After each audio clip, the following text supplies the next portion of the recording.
अगस्त 23 अगस्त 2023 को चांद पर भिड़ेंगे दो चंद्रयान, एक भारतीय और एक रूसी। अब एक ही दिन उतरेंगे दो चंद्रयान, एक भारत का और एक रूस का। भारत का चंद्रयान चंद्रयान 3 और रूस का चंद्रयान लूना 25। जी हाँ दोस्तों, अमूमन यही तारीख निकलकर सामने आ रही है जो डिटेल्स शेयर की है रोसकॉस्मोस ने।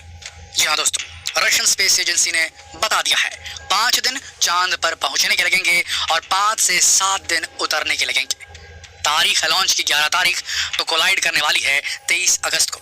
तो या तो चंद्रयान 3 से पहले उतर जाएगा लूना 25 या ठीक उसी दिन उतरेगा जिस दिन चंद्रयान 3 उतरने वाला है। तो भिड़ंत दिखेगी चंद्रमा पर 23 अगस्त को। पर उससे पहले जान लेते हैं कि लूना 25 जो है वो कितना अलग है, कैसे अलग है चंद्रयान 3 से, और ऐसा कौन सा कारनामा वो करने वाला है जो 47 साल बाद रशिया का नाम फिर से रोशन कर देगा स्पेस रेस में।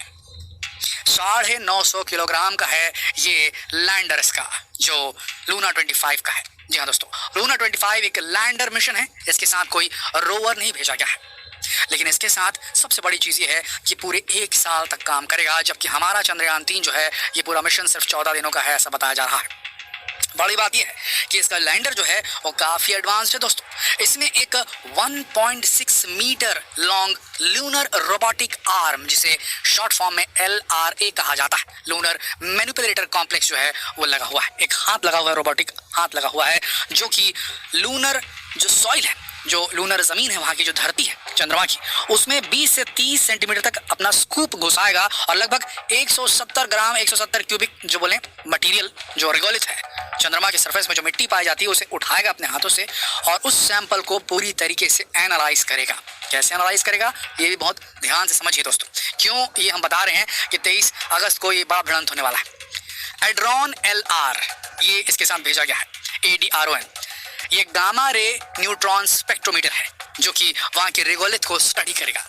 ना मालूम हो आपको तो बता दें, लूना 25 रशिया का जो चंद्रयान है वो भी साउथ पोल की ओर जा रहा है, यानी कि चंद्रमा की साउथ पोल में जहां चंद्रयान 3 भी उतरने वाला है। सोचिए जरा, एक ही दिन एक ही जगह, वहां पर पोल है, साउथ पोल है, वहां का ध्रुव है, दक्षिणी ध्रुव है चंद्रमा का। तो वहां पर जो चार्ज पार्टिकल्स, देखिए सूर्य जो है जो अपना रेडिएशन फेंकता है, जो अपनी लाइट फेंकता है, उसके अंदर रेडिएशंस भी आती हैं, और चूंकि एटमॉस्फेयर नहीं है, बेहद थिन है, समझ लीजिए है ही नहीं चंद्रमा पर, तो वहां पर जो उसकी रेडिएशन से जो चीजें जो वहां पे पार्टिकल्स हैं वो आयनाइज हो जाते हैं।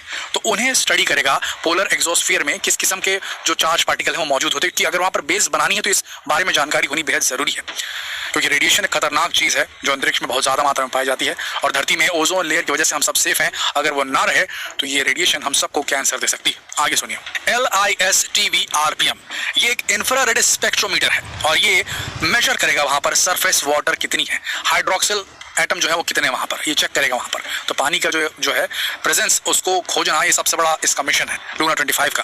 LASMALR LASMA LR mass spectrometer laser equipment है ये, और ये कंपोजिशन चेक करेगा रिगोलिथ का, किसके अंदर कौन कौन से एलिमेंट्स मेटल्स वगैरह मौजूद है।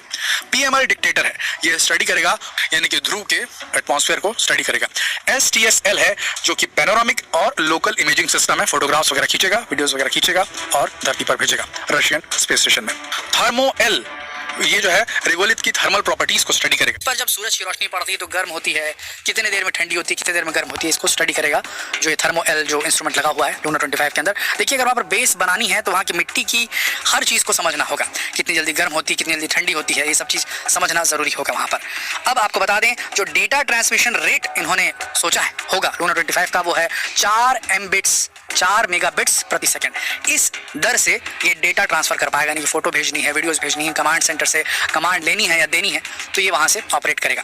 तो देखिए काफी एडवांस्ड है इसका जो लैंडर है, क्योंकि ये रोवर नहीं भेज रहे थे तो इन्होंने लैंडर में ही एक आर्म लगा दी है, LRM, जो हमने आपको बताया एक लूनर मैनिपुलेटर कॉम्प्लेक्स है, उसमें लगी हुई है लूनर रोबोटिक आर्म 1.6 मीटर की, और ये सारे एक्सपेरिमेंट जो है वो अपने हाथ से लेगा और उसके अंदर जो एक्सपेरिमेंट के लिए जो मशीन्स हैं उसके द्वारा वो चेकिंग की जाएगी। सबसे बड़ी बात, इसमें 4 लेग्स हैं और नीचे एक जो प्रोपेलेंट जो फ्यूल भरने के उसमें रखा हुआ है, एक चेंबर लगा हुआ है।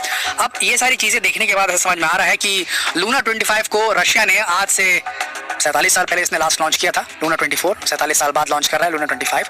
तो उसका एक मेन उद्देश्य है कि एक बार फिर से सॉफ्ट लैंडिंग को डेमोन्स्ट्रेट करना चाहता है, साउथ पोल में कर सकता है करके। ये जो है लूना 25 का ये मिशन है। दिक्कत ये है कि ये 23 अगस्त को ही उसी जगह पर उतरने वाला है जहां पर हमारा चंद्रयान 3 उतरने वाला है। अब सबसे बड़ी बात, जरा सा भी अब सबसे बड़ी बात, 23 अगस्त को ये दोनों वहां पहुंच तो रहे हैं, लेकिन देखिए एक्सप्लोरेशन के लिए जो सबसे महत्वपूर्ण चीज है वो एक है साइट कौन सी आप चुन रहे हैं।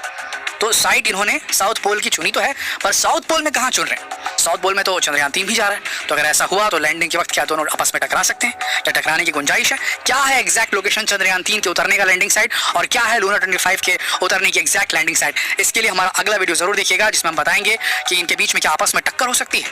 सबसे बड़ी बात, दूसरी बात जो हमको बताएं वो ये कि अब इनके बीच में कंपैरिजन अगर हम करें तो इसके पास लैंडर तो है पर रोवर नहीं है लूना 25 के पास, जबकि चंद्रयान 3 के पास में एक रोवर भी है।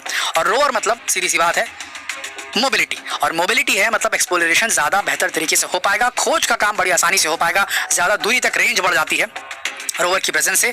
अब भारत का जो प्रज्ञान रोवर है जो विक्रम 3 लैंडर से बाहर निकलेगा वो ज्यादा दूर तक जा पाएगा, और चांसेस हैं कि वो रोवर जो है उस इलाके तक भी पहुंच सकता है जहां पर पानी मौजूद है।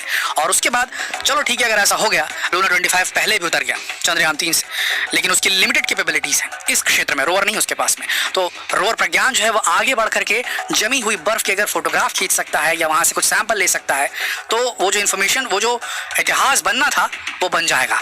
ये बात आप मान के चलिए। तो अभी भी जो बैटल है वो पूरी तरीके से हारी नहीं गई, और हम ये कंफर्म कह भी नहीं सकते कि लूना 25 101% उतर ही जाएगा। इसी साल की बात बताएं आपको, अप्रैल की, तो जाक्सा ने जो भेजा था, जाक्सा स्पेस एजेंसी जापान की है, उसने जो भेजा था लैंडर मून में काफ़ी एडवांस था, काफ़ी परिष्कृत था, लेकिन वो उतर नहीं पाया सक्सेसफुली। तो हम कंफर्म नहीं कह सकते कि लूना 25 हरा ही देगा चंद्रयान 3 को, लेकिन इतना श्योर है क्योंकि प्रज्ञान है हमारे पास, हमारे लैंडर के पास, तो हमारे ज़्यादा चांसेस है वहाँ पर पानी को खोजने के, जबकि पानी को खोजना एक बड़ा उद्देश्य है लूना 25 का। तो अब देखना ही है कि क्या होता है, कौन सा देश पहले सॉफ्ट लैंडिंग को डेमोन्स्ट्रेट करता है south pole of the moon में और बन जाता है दुनिया का सबसे पहला देश जिसने साउथ पोल ऑफ मून में लैंडिंग सक्सेसफुली की है। ये देखना होगा 23 तारीख को, तो याद रखिएगा ये तारीख बहुत अहम है। अब आगे अगले वीडियो में हम समझते हैं कि क्या ये दोनों क्योंकि एक ही रीजन में जा रहे हैं और काफी तेजी से आएगा जो लूना 25 मिशन है, इसकी स्पीड काफी तेज है, महज 12 दिन में, मैक्सिमम 12 दिन है, मिनिमम तो 10 दिन है इसके, ये पहुंच जाएगा। 11 तारीख को निकलेगा और पहुंच जाएगा, 23 तारीख को तो कंफर्म पहुंच जाएगा, 21 को भी पहुंच सकता है, 22 को भी पहुंच सकता है। 5 से 7 दिन उन्होंने बताया है, ऑर्बिट में पहुंचने के बाद ये नीचे उतरने की कोशिश करेगा। तो ऐसी स्थिति में क्या इन दोनों के बीच में कोलिजन हो सकता है, क्या टकराव हो सकता है लैंडिंग के वक्त, ये बात हम जानेंगे हमारे अगले वीडियो में। तो मिलिए अगले एपिसोड में, बने रहिए हमारे चैनल के साथ, सब्सक्राइब कीजिए अगर आपने अब तक हमारे चैनल को सब्सक्राइब नहीं किया, नोटिफिकेशन बेल को जरूर दबाइए।